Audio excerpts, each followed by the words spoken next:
హిందూ సమాజం అట్టడుగున అస్పృశ్యులు శతాబ్దాల తరబడ్డిగా దిక్కుమొక్కులేక అణగారిపోయారు.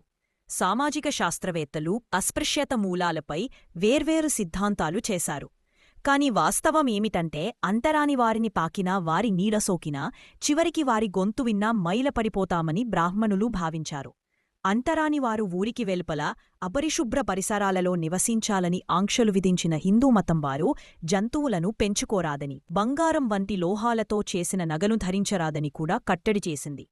మంచినీటి బావులనుంచి నీరు తోడుకునే హక్కు కాని, తమ పిల్లలను హిందూ అగ్రకులాల పిల్లలు పాఠశాలలో చదివించే హక్కు కాని, వారికి అన్ని దేవాలయాల్లోకి అనుమతిని నిరాకరించారు. మంగలి చాకలి వారి సేవలు పొందే అవకాశం కూడా లేకుండా చేశారు.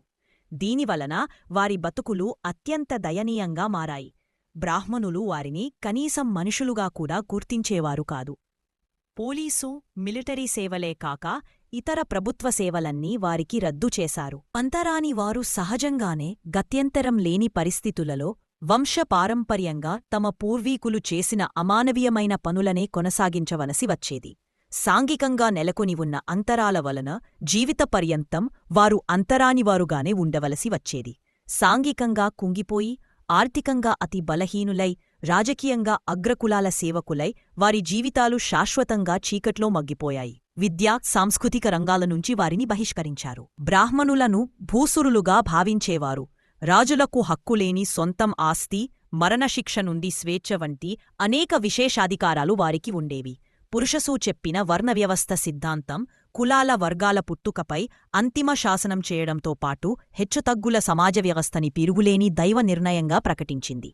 ఉన్నత వర్గాలకు ప్రత్యేక హక్కులు, కింది వర్గాలకు వైకల్యాలు ఉండటం అనేది వర్గకుల సమాజంలో సార్వత్రిక లక్షణం అని సమాజశాస్త్రవేత్త ఘురియే అంటారు. అన్ని రంగాలలో మతాధిపత్యం స్పష్టంగా కనిపించేది. హిందూ సంస్కృతి విశిష్టత అంతా దాని మతతత్వంలో ఇమిడి ఉంది. హిందూ న్యాయసూత్రాలలో కూడా మతం మిళితమై ఉంది.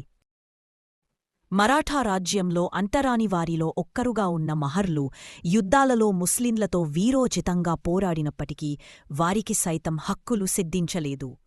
ప్రజారంజకుడైన పాలకునిగా చరిత్రకెక్కిన ఛత్రపతి శివాజీ సైతం అమానవీయమైన అస్పృశ్యతా విధానాన్ని అంతమొందించలేకపోయారు.